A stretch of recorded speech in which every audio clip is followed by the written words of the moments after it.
Hello my dear student, তোমাদের সামনে আরেকটা ভিডিও নিয়ে চলে এসেছি। বেশ কিছুদিন আমি ভিডিও করতে পারিনি, কারণ আমার মাতৃবিয়োগ হয়েছে, ফলে বুঝতেই পারছো মস্তক মুন্ডন করতে হয়েছে। তো আজকে তোমাদের একটা বিশেষ রিকোয়েস্টের ভিডিও নিয়ে আমি এসেছি। প্রচুর স্টুডেন্ট অ্যাসপিরেন্টস আমাকে মেসেজ করছো, কমেন্ট করছো, এবং তাদের কমেন্টে শুধুমাত্র আমি ইন্সপায়ার হচ্ছি না, আমি সমৃদ্ধ হচ্ছি। তোমাদের কাছে আমার কৃতজ্ঞতা রইল, যারা যারা দেখছো, যারা যারা এই চ্যানেলকে লাইক করতে শুরু করেছে এবং মনে করছো যে তোমাদের উপকার হচ্ছে, তাতেই আমার উৎসাহ আরো দ্বিগুণ হচ্ছে। আমি আরো অনেক উৎসাহ নিয়ে তোমাদের কাছে নতুন নতুন জিনিস নিয়ে আসছি। আজকের ভিডিওটা একটু আগেই যেটা বলেছি যে একজন তিনটে রিপোর্টের রিকোয়েস্ট করেছে, যে তিনটে অত্যন্ত রেলিভেন্ট রিপোর্ট, বাট আমার সাজেশনে আমি দেওয়া হয়ে ওঠেনি। তো যেহেতু তিনটে রিপোর্টই খুবই গুরুত্বপূর্ণ এবারের ডব্লিউবিসিএস মেন্সের জন্য, আমি সেই তিনটে রিপোর্ট আজকে তোমাদের করিয়ে দিচ্ছি। মনে রেখো, রিপোর্ট রাইটিং এর যে স্ট্র্যাটেজি সেটা আমি ছোট্ট করে শুরুতে আলোচনা করব, তারপরে তিনটে রিপোর্ট আমি লাইন বাই লাইন লিখিয়েছি, তোমরা লিখে নেবে, যেভাবে আমি দিয়ে থাকি তোমরা জানো। এইভাবে কমেন্ট করতে থাকো, এবং কমেন্টে তোমাদের যা যা কোয়ারিজ আছে, একজন আমাকে বলেছো যে কি কি এক্সপেক্ট করে একজন এক্সামিনার একটা ডব্লিউবিসিএস এর যারা পরীক্ষা দিচ্ছে তাদের কাছ থেকে, যারা ইংলিশ কম্পোজিশনে, বিশেষ করে ডেসক্রিপটিভ পেপারে। তো আমি সেটা নিয়ে একটা আলাদা ভিডিও বানাবো, ছোট্ট ভিডিও হবে, কিন্তু তোমাদের প্রশ্নের উত্তর আমি অবশ্যই দেবো। যতটুকু উত্তর আমি কমেন্টে দিতে পারছি আমি দিচ্ছি, যেগুলো ভিডিও করে বোঝাতে হবে সেগুলো ভিডিও করেই দেবো। Okay, so let's begin today's journey. যে রিকোয়েস্টের উপর বেস করে আজকের ভিডিওটা আমি তৈরি করছি, সেই রিকোয়েস্টটা একটু পড়ে দিই। মিশন ডব্লিউপিএসসি বলে একটি কেউ একজন আমার অ্যাডমায়ারার, যে আমার ভিডিওটা দেখে প্রতিদিন, সে রিকোয়েস্ট করেছে, Respected sir, I am following your classes which are very helpful. Sir, I have a humble request to you. If you kindly provide us a report on following three topics, it may help us. 150 years of Vande Mataram, the V হওয়া উচিত। Number 2, SIR, and 3, India's first digital census. আমি এই রিকোয়েস্টের বেসিসে আজকের এই ভিডিওটা বানাচ্ছি, because it's a request video. Okay, let's begin. আজকে শুরুতেই তোমাদের জানাবো কিভাবে রিপোর্ট অ্যাপ্রোচ করতে হয়, কারণ কোনো একজন আমাকে কমেন্টে জানতে চেয়েছো যে কোন রিপোর্ট কিভাবে লিখতে হবে। জেনারেলি রিপোর্ট তোমাদের নিউজ পেপার রিপোর্ট আসার চান্সই বেশি, এবং আমার মনে হয় যে যদি রিপোর্টের অপশন থাকে তাহলে নিউজ পেপার রিপোর্ট অ্যাটেম্প্ট করাটাই ভালো। তো বাই স্টাফ রিপোর্টার প্রথমে থাকবে, তারপরে প্লেস থাকবে, কোথা থেকে তুমি লিখছো, কলকাতা, আসানসোল, দার্জিলিং, শিলিগুড়ি। তারপর ডেট এবং একটা কোলন থাকবে। শুরু হবে ওপেনিং প্যারাগ্রাফ, সেখানে কি থাকবে, কি ঘটেছে। ওপেনিং প্যারাগ্রাফে শুধু কি ঘটেছে সেটাকে 3-4 লাইনের মধ্যে বা সংক্ষিপ্তভাবে একদম টাইট ওয়েতে সিনপসিসের মতো লিখতে হবে। এরপরে আসবে body paragraph, that means important details গুলো। কোনো একটা অ্যাক্সিডেন্ট, দুর্ঘটনা, তার ডিটেলস, কখন হলো, কোথায় হলো, কজন মারা গেল বা জখম হলো, কোন হসপিটালে নিয়ে যাওয়া হলো, কখন ফায়ার ব্রিগেড হলো, ঠিক আছে। ফিগার্স গুলো এগুলো থাকবে, কি কি অ্যাক্টিভিটিস হলো, অর্থাৎ কোন মানে কোনো মন্ত্রী এলো কিনা, বা রিলিফ অপারেশন কতক্ষণ ধরে হলো, এবং এই এই এর সিগনিফিকেন্স কি, অর্থাৎ এই যে অপারেশনটা করা হলো, এই যে কোনো ঘটনার যে তাকে মোকাবিলা করবার জন্য যদি দুর্ঘটনা হয়, তার কি কি পরবর্তীকালে তাৎপর্য হতে পারে। তো এরপরে আমরা কনক্লুশন টানবো, আমাদের 200 ওয়ার্ডের মধ্যে লিখতে হয়, তোমরা জানো যে এই ইম্প্যাক্ট কি হতে পারে বা ইম্পর্টেন্স কি রিপোর্টিং এর। মোটামুটি এরকম এই তিনটে পয়েন্টের উপর বেস করেই আমরা তিনটে ভাগে আমরা রিপোর্টকে ভাগ করব।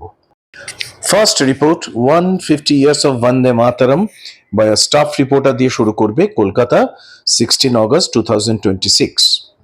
India is commemorating 150 years of Bande Mataram. Bharatvarsha celebrate করছে 150 বছর পূর্তি বন্দে মাতরম সঙ্গীতে, যেটা ন্যাশনাল সং, আমাদের জাতীয় সঙ্গীত, that played a significant role in inspiring the freedom struggle, যেটা একটা অত্যন্ত গুরুত্বপূর্ণ জায়গা নিয়েছে আমাদের স্বাধীনতা সংগ্রামীদের বা স্বাধীনতা সংগ্রামকে অত্যন্ত উদ্বুদ্ধ করবার ক্ষেত্রে, যার অবদান অপরিসীম। ওকে, written by Bankim Chandra Chattopadhyay, the song has remained an enduring symbol of patriotism. Bankim চন্দ্রের লেখা এই গানটি একটা স্থায়ীভাবে বহুদিন ধরে প্যাট্রিয়টিজম, দেশাত্মবোধের একটা প্রতীক হিসাবে রয়ে গেছে, ন্যাশনাল ইউনিটির প্রতীক হিসাবে এবং ইন্ডিয়াস কালচারাল হেরিটেজের প্রতীক হিসাবে, অর্থাৎ ভারতের যে সাংস্কৃতিক ঐতিহ্য তারও একটা প্রতীক হিসাবে কিন্তু আমরা গানটাকে গ্রহণ করেছি। The year-long commemoration has witnessed numerous programs across the country. অর্থাৎ সারা বছর ধরে এই যে আমরা সেলিব্রেট করছি, কমেমোরেট করছি, তাতে আমরা দেখতে পেয়েছি, এটা ইয়ারলং কমেমোরেশনটাকে আমি ইচ্ছা করে একটা মানে এটা পার্সোনিফাই করেছি, সাবজেক্ট বানিয়ে দিয়েছি। আমরা দেখতে পেয়েছি তার মধ্যে দিয়ে আমরা কি কি দেখিয়েছি, নিউমেরাস মানে অসংখ্য প্রোগ্রাম হয়েছে অ্যাক্রস দ্য কান্ট্রি, মানে কমেমোরেশনটা দেখতে পেয়েছে এইভাবে আমি লিখেছি, পার্সনিফিকেশন বলে একে, ইনক্লুডিং মাস সিঙ্গিং, প্রচুর মানুষ একসাথে গান গেয়েছে, কালচারাল ইভেন্ট হয়েছে, সাংস্কৃতিক বিভিন্ন ইভেন্ট, এক্সিবিশন হয়েছে এবং মিউজিক্যাল পারফরমেন্স হয়েছে। এই ঘটনাগুলোর মধ্যে দিয়ে আমরা সারা বছর ধরে কমেমোরেট করেছি। ওকে, The 2026 Republic Day celebrations at Kartavya Path also highlighted 150 years of Vande Mataram. 2026-এর যে প্রজাতন্ত্র দিবস, যেটা কর্তব্যপথে হয়েছিল, যেটাকে আগে রাজপথ বলা হতো নিউ দিল্লিতে, সেটাও 150 বছরের বন্দে মাতারামের সেলিব্রেশনকে হাইলাইট করেছিল। Military bands and cultural groups participated in the programs organized to honor the historic song. Military group এবং প্রচুর সাংস্কৃতিক গ্রুপও অংশগ্রহণ করেছিল এই অনুষ্ঠানে, এই হিস্টোরিক ঐতিহাসিক গানটাকে সম্মান জানানোর জন্য। West Bengal has also witnessed special initiative, পশ্চিমবঙ্গেও স্পেশাল ইনিশিয়েটিভ নেওয়া হয়েছে। A 7-day Vande Mataram camp was organized at Brainwar University, Barashat in June 2026-এ ব্রেনওয়ারে বারাসাতে একটা 7 দিন বন্দে মাতরম ক্যাম্প হয়েছে, bringing together 150 young participants from different states and union territories. বিভিন্ন state এবং union territory থেকে 150 জন ইয়ং পার্টিসিপেন্ট এতে অংশগ্রহণ করেছে, তাদের একসাথে এনে এই ক্যাম্পটা অর্গানাইজ করা হয়েছে। ওকে, The celebrations have provided an opportunity for the younger generation to learn about the historical significance of the song and its contribution to India's national awakening. এই সেলিব্রেশনটা একটা সুযোগ করে দিয়েছে ইয়াঙ্গার জেনারেশনকে তাদের হিস্টোরিক্যাল এই গানের ঐতিহাসিক তাৎপর্য সম্বন্ধে জানবার এবং ন্যাশনাল অ্যাওয়েকেনিং, জাতির যে জাগরণ, তার জন্য এই গানটির যে অবদান ছিল সেটা সম্বন্ধে জানার জন্য একটা সুযোগ করে দিয়েছে। The occasion has Das strengthened the spirit of patriotism, unity and national integration. সুতরাং এই অকেশনটা এইভাবে স্পিরিট অফ প্যাট্রিয়টিজম, জাতীয় দেশাত্মবোধের যে স্পৃহা, তার যে দেশাত্মবোধই আমি বলবো একসাথে, স্পিরিট অফ প্যাট্রিয়টিজম, তাকে আরো অনেক শক্তিশালী করেছে, ইউনিটিকে করেছে, ভারতের যে ঐক্য তাকে করেছে এবং ইন্টিগ্রেশন অর্থাৎ ওই একতাকে আরো সমৃদ্ধশালী করেছে। তোমাদের বলেছিলাম যে একদম লাস্টে আমরা সিগনিফিকেন্স দিয়ে একটা লাইন দুটো লাইন লিখবো, this is the part of significance, যেটা শুরুতেই আমি বলেছি যে আজকে যে রিপোর্টটা আমি লিখছি তার লাস্টে একটা তার তাৎপর্যটা কি সেটুকু কিন্তু একজন রিপোর্টার তুলে ধরবে। ওকে, এবার আসছি SIR, special intensive revision of electoral role by a staff reporter, Kolkata, 16th August 2026. The Election Commission of India has undertaken a special intensive revision of electoral rolls to ensure that the voters' lists remain accurate, updated and free from errors. Election Commission একটা নতুন initiative গ্রহণ করেছে, সেটাকে SIR বলছি আমরা। কিসের জন্য? Ensure মানে নিশ্চিত করবার জন্য যাতে ভোটার লিস্টটা অ্যাকিউরেট থাকে, একদম নিখুঁত থাকে, আপডেটেড থাকে, অর্থাৎ একদম সমস্ত তথ্য যেন বর্তমানের যা হিসাব নিকাশ সেই অনুযায়ী থাকে এবং কোনো রকম ভুল ত্রুটি যেন সেখানে না থাকে। The exercise is aimed at identifying eligible voters. এই এক্সারসাইজ মানে পুরো যে কর্মকাণ্ড, সেটার লক্ষ্য ছিল যে যারা এলিজিবল ভোটার্স, যারা ভোট দেবার যোগ্যতা অর্জন করেছে, তাদের ইনক্লুড করা, অ্যান্ড রিমুভিং ইনএলিজিবল, যাদের যোগ্যতা নেই, অর্থাৎ যারা আমাদের দেশে নাগরিক নয় বা অন্য কোনোভাবে তারা নামটা অন্তর্ভুক্ত হয়েছে, তাদের বাদ দিয়ে দেওয়া। ডুপ্লিকেট অর ডিসিজড ইলেক্টরদের রোল থেকে বাদ দেওয়া। ডিসিজড মানে মৃত, ডুপ্লিকেট মানে double. Okay, During the process, booth level officer যাদের বিএলও বলে আমরা জানি, undertake verification and enumeration work. বিএলওরা ভেরিফাই করেছে, তোমরা জানো, সবাই জানো যে বাড়িতে বাড়িতে গিয়ে প্রচণ্ড কষ্ট করেছেন তারা। এবং এনিউমারেশন মানে হচ্ছে মার্ক করা, ঠিক আছে, কে কোনটা কে কোথায় আছো সেগুলোকে কারেক্টলি মার্ক করা এবং সেগুলোকে নথিভুক্ত করাকে এনিউমারেশন ওয়ার্ক বলা হচ্ছে। নাম্বার অনুযায়ী wise citizens are given opportunities to submit claims and objections, এবং অবজেকশন এবং কোনো ক্লেম যদি নাগরিকের থাকে সেখানেও তারা সেই সুযোগও তারা করে দিয়েছেন। Voters can also use the election commission's online portal to search their names and access SIR related services.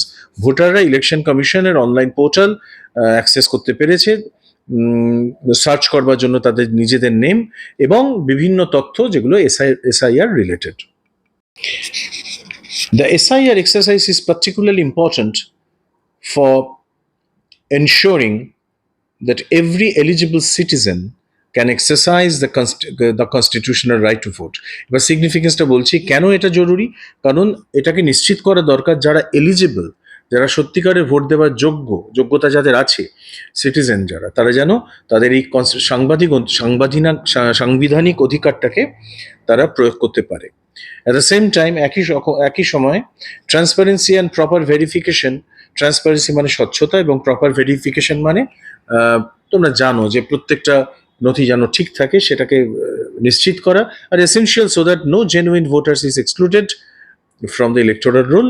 এগুলোকে নিশ্চিত করা হয়েছে যাতে কোনো জেনুইন ভোটার যেন ইলেকটোরাল রোল থেকে বাদ না পড়ে। Election Commission has provided online facilities for submitting forms. Election Commission online facilities দিয়েছে ফর্ম ফিল আপ করবার জন্য, সাবমিট করবার জন্য, নেম সার্চ করবার জন্য, searching names in previous electoral roles and responding two notices. পুরনো যে ইলেকটোরাল রোল তাতে তোমাদের নাম দেখবার জন্য এবং যে নোটিশগুলো এসছে তাতে রেসপন্ড করবার জন্য। দ্য এক্সারসাইজ ইজ দেয়ারফর আবার significance and important administrative step. এটা একটা অত্যন্ত গুরুত্বপূর্ণ একটি সরকারি একটা পদক্ষেপ towards maintaining reliable electoral Rolle's. কিসের জন্য? যাতে একটা নির্ভরযোগ্য ইলেকটোরাল রোল তৈরি হয়, and strengthening the Democratic process, যাতে আর গণতান্ত্রিক যে প্রসেস সেটা যেন আরও শক্তিশালী হয়। তোমাদের বলেছিলাম যে আমাদের রিপোর্ট কিন্তু খুব নিট অ্যান্ড ক্লিন হবে, এক্সট্রা কোনো কথা থাকবে না, কোনো এমন কোনো মেটাফোর, সিমিলি, সিনেকড্রক এইসব আমরা ব্যবহার করব না যেখানে যেটা রিডারদের জন্য, সাধারণ রিডারদের জন্য যেটা বোঝা খুব অসুবিধা। সুতরাং রিপোর্ট, আইডিয়াল রিপোর্ট কেমন হয় আমি তোমাদের সেটা করে দেওয়ার চেষ্টা করছি। এবার চলে এসেছি আমরা আজকের তৃতীয় রিপোর্টে। India's first digital census, very important তোমাদের জন্য, by a staff reporter, New Delhi, 16 August 2026, তোমরা কলকাতাও দিতে পারো। India has embarked on a historical digital transformation of its population census with census 2027. Embarked on মানে যখন কোনো নতুন কোনো প্রজেক্ট আমরা সরকার বাজারে আনে তাকে আমরা এমবার্ক অন বলি। It's a kind of a very কি বলবো, ভেরি গুড ইংলিশ যাকে বলে, এই ভার্বটাকে শিখে রাখো। It's a metaphorical verb. India has embarked on a historical digital transformation, অর্থাৎ ঐতিহাসিক একটা ডিজিটাল বিপ্লব বা বলতে পারো রূপান্তর ঘটছে। কিসের? পপুলেশন সেন্সাসে, যার নাম 2027, census 2027. For the first time in the history of India, census data collection is being carried out digitally using mobile applications. প্রথমবারের জন্য এই সেন্সাস ডিজিটালি, মানে ভারতবর্ষের ইতিহাসে, সেন্সাসের ইতিহাসে প্রথম মোবাইলের মাধ্যমে ডিজিটালি ডেটা কালেক্ট করা হচ্ছে। The exercise also introduces the facility of self-enumeration, এবং নিজে থেকেই আমরা এনুমারেট করতে পারি, অর্থাৎ নিজেরাই নিজেদের যে পদ্ধতি সেটা আমরা নিজেরাই কিন্তু আপলোড করতে পারি information. Allowing citizens to submit their house hold details online, নিজেরাই আমরা হাউস হোল্ড ডিটেলসকে অনলাইনে সাবমিট করে দিতে পারি। The first phase covering house listing and house related information, প্রথম ফেজ যেখানে হাউস লিস্ট হচ্ছে, কোন কোন হাউসগুলোকে বাড়িগুলোকে লিস্ট করা হচ্ছে এবং সেই সংক্রান্ত ইনফরমেশনগুলোকে লিস্ট করা হচ্ছে। বিজ্ঞান ইন এপ্রিল 2026 শুরু হয়েছিল এপ্রিলে। The census is being conducted in 2 phases। সেন্সাসটাকে করা হচ্ছে দুটো ভাগে and is expected to involve millions of officials and enumerators across the country, এবং লক্ষ লক্ষ অফিসারদের, অনেক শিক্ষককেও নেওয়া হয়েছে, তোমরা জানো যে সারা ভারতবর্ষ জুড়ে এই কাজের জন্য নিয়োগ করা হয়েছে। The shift to digital technology is expected to make data collection faster. Digital টেকনোলজির মাধ্যমে যে ডেটা কালেকশন হচ্ছে সেটা আশা করা হচ্ছে ডিজিটাল টেকনোলজি আনার ফলে ডেটা কালেকশনটা অনেক দ্রুত হবে, মোর এফিশিয়েন্টলি হবে, দক্ষতার সাথে হবে এবং মনিটরিংটা অনেক ইজি হবে। It can also improve the timely availability of the demographic and socio-economic information needed for planning and policy making. তোমরা জানো যে পলিসি মেকিং এর জন্য এবং প্ল্যান তৈরি করার জন্য এই ইনফরমেশনগুলো খুবই দরকার। সুতরাং এটা ইমপ্রুভ করবে যদি টাইমলি ঠিক সময় পাওয়া যায় ডেমোগ্রাফিক এবং সোশিও ইকোনমিক ইনফরমেশন, অর্থাৎ বাড়িঘর সংক্রান্ত কে কোথায় আছে, কতজন আছে ইত্যাদি ইত্যাদি, এবং তাদের কি অর্থনৈতিক অবস্থা, সেই সামাজিক অবস্থা, সেটা সম্বন্ধে ইনফরমেশন যদি হাতের সামনে ঠিকঠাক থাকে তাহলে পলিসি মেকিং এবং প্ল্যানিং এর ক্ষেত্রে অনেক সুবিধা হবে। At the same time, data security and privacy are important concerns. একই সঙ্গে আমাদের যে ডেটাগুলো দিচ্ছি সেটা যাতে সিকিউর থাকে এবং আমাদের প্রাইভেট বস্তু যেন ডাইভালজ না হয়ে যায়, বেরিয়ে না যায়, সেটাও একটা ইম্পর্টেন্ট বিষয়, আমাদের চিন্তার ব্যাপার। The government has stated that appropriate safeguards have been put in place to protect census information. সরকার আমাদের নিশ্চিত করেছে যে এর যথেষ্ট সেফগার্ড অর্থাৎ প্রোটেকশন আমরা নিয়েছি সেন্সাস ইনফরমেশন যাতে প্রোটেক্টেড থাকে সেই জন্য। শেষ প্যারায় আমরা বলবো, the first digital census marks a significant step towards modernizing India's statistical system. সিগনিফিকেন্সটা আমরা বলছি যে প্রথম ডিজিটাল সেন্সাস শুরু করছে, দেখিয়ে দিচ্ছে একটা গুরুত্বপূর্ণ, একটা তাৎপর্যপূর্ণ স্টেপ ফরওয়ার্ড, একটা এগিয়ে যাওয়া কিসের দিকে? মডার্নাইজিং ইন্ডিয়ার স্ট্যাটিস্টিক্যাল সিস্টেম, ইন্ডিয়ার যে গণনা সংক্রান্ত যে সিস্টেম তাকে মডার্নাইজ করবার জন্য, and strengthening evidence based governance, এবং তথ্য প্রমাণের উপর ভিত্তি করে যে সরকারের কাজ পরিচালনা, সেই দিকে আমরা এগিয়ে চলেছি। ওকে, এইভাবে আমরা সিগনিফিকেন্স, তাৎপর্য দিয়ে আমাদের রিপোর্টিং শেষ করব। আশা করছি যারা শেষ পর্যন্ত দেখলে তারা আজকে 3টে অত্যন্ত গুরুত্বপূর্ণ রিপোর্ট, যেটা তোমাদের কাছ থেকে আমার কাছে এসেছে, তোমাদের আমি করিয়ে দেওয়ার চেষ্টা করলাম। এইভাবে দেখতে থাকো এবং প্রিপারেশন নিতে থাকো, যতটা পারো পরিশ্রম করো, যতটা পারো, কারণ এই সুযোগ বারবার জীবনে আসবে না। যদি এবারে প্রিলিতে চান্স পেয়ে যাও, আর আমার সবসময় তোমাদের জন্য ঈশ্বরের কাছে প্রার্থনা থাকবে যাতে তোমরা সবাই যারা যারা পরীক্ষা দিয়েছো, পরিশ্রম করেছো, সবাই চান্স পাও এবং মেন্সে তোমাদের নাম ফাইনাল লিস্টে উঠুক, সেই আশা নিয়ে আজকের ভিডিও শেষ করছি। আবার সামনের দিন দেখা হবে। Bye bye.